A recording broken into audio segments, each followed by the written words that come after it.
మీరు చాలా senior artist. 'Andhrawala' గాని, అండ్ 'అమ్మ నాన్న ఓ తమ్ముళ్ళమ్మాయి', 'పూరి' గారి సినిమాల్లో రెగ్యులర్‌గా కనిపిస్తూ 'నేనింతే'లో కూడా చాలా చూసాం.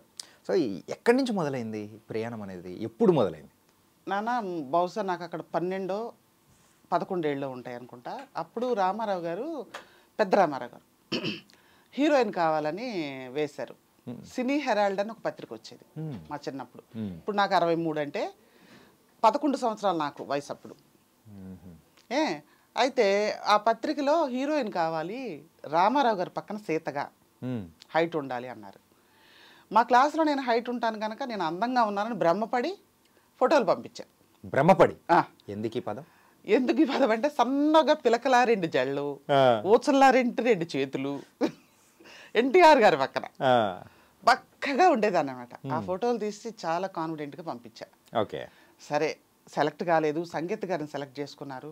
ముత్యాల ముగ్గు సినిమా వచ్చి ఆవిడ కళ్ళు మంచి ఫేమస్ అయిపోయినాయి ఆ టైంలో. అంతా ఓకే, బాగానే ఉంది. ఈ పెద్ద ఆయన మర్యాద ఏంటి తెలుసా? మర్యాదగా మన ఫోటోలు ఇంటికి పంపిస్తారు నాన్న. ఓకే.